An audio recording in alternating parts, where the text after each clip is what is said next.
like, I see what you're talking about. I never noticed you run like that before. You run light, you run easy, and it's just a different way. And it just made me think about what Troy said. Like, by your mistakes, you help more people, because had I not got back pain and knee pain, I wouldn't be able to help people like, oh, you could easily correct this. Like, this is a easy solution. And yeah, it's a beautiful thing. Yeah, on an energetic level, I've learned through yoga practice that like gripping our toes on the earth really hard and it's slamming our feet on the ground. It's yes, it's bouncing back onto our bodies and all of that, but we're doing it for control. It leads back to fear. And when we become aware, oh wait, I was fear. Wait, I'm just gonna glide a little more. I don't have to hit so hard. I don't have to hold so tight. I don't have to be so afraid that I'm gonna make a mistake, because that's what grace is. That's why I'm doing all this, so I can share with you. You learn things on the journey, and we just all walking each other home. And so, and I love that too. Like, even y'all's correlation to the running and the fear, like, it just sent a shock through my mind as I was listening to y'all. But again, I guess trying to frame this for our audience and helping them truly, recognize what they're looking at when we talk about things falling apart. The question that you want to ask yourself is it really falling apart, or is this something that I know that it's not falling apart, but just a way for you to challenge yourself is this really falling apart? Or is this something that I need to look at from a different perspective to understand how it can either help me right now or help someone else? And where am I to grow from here? And that's just the kind of the way that I think about it when I'm, framing this for our audience. But go ahead, Jay. Yeah. And I love that. Like it's like falling apart is sometimes the first step to falling into place.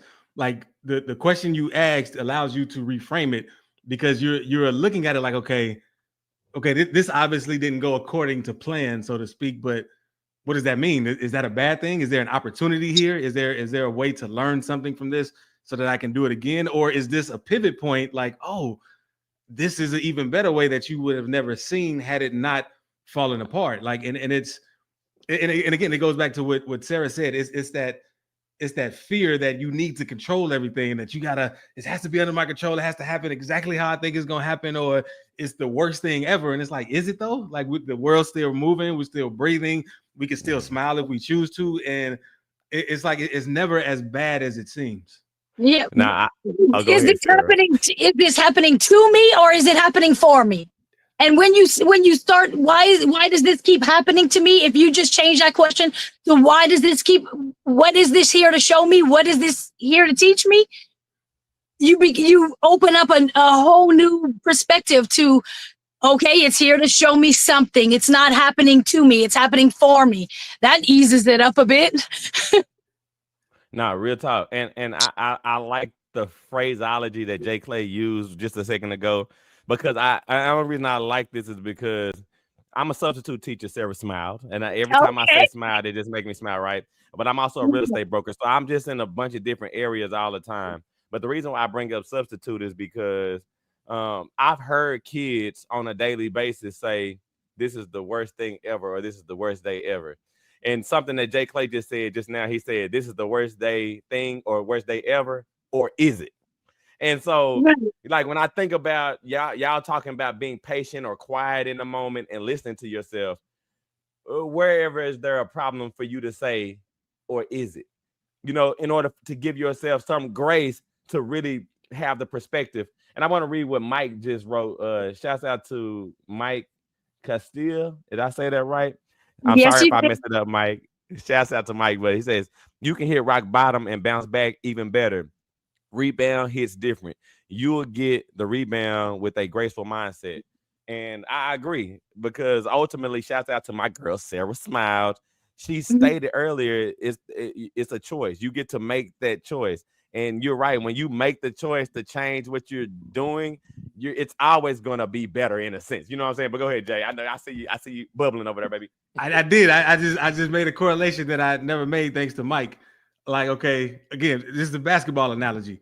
sometimes people get caught up in missed shots, how many shots they missed that they don't feel confident enough to shoot. But as Mike pointed out, like that bounce back, that rebound is even better. And like if you by tracking your rebounds, you can just change your whole perspective. Like, okay, I missed this, but I rebounded. I got 1 rebound a day. I got 2 rebounds this next day. I got 3 this next day. And like it just brings you so much joy because you're a great rebounder. So it's okay to miss those shots. It's all what we're giving the energy to. We can what is the direction in which I'm giving my energy to? Something that is not serving me or something that is. And you just refocus. And at any moment, wait, that made me feel not so great. Like refocus.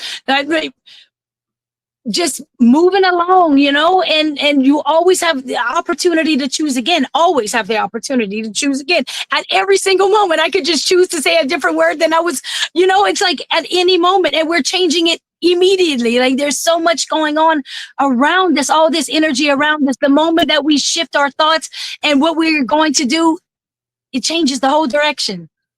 So this is my question for you, Sara Smiled. 8 years ago, you woke up one day and you said, you know what? I'm just going to take a different path, right? And the only reason I'm bringing this up again is because, from the audience standpoint, if I'm listening to us, I can imagine myself saying, well, it's easier said than done. Y'all can say all of this. And where's the practical advice on how do I just change my mind? How does this happen? What does this look like? And I'll say this first, that it's not going to look the same for everybody, but there's always clues.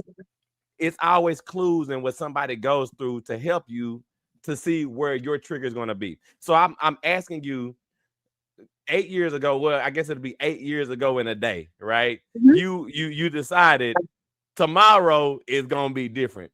And what was the process thinking that through in that moment?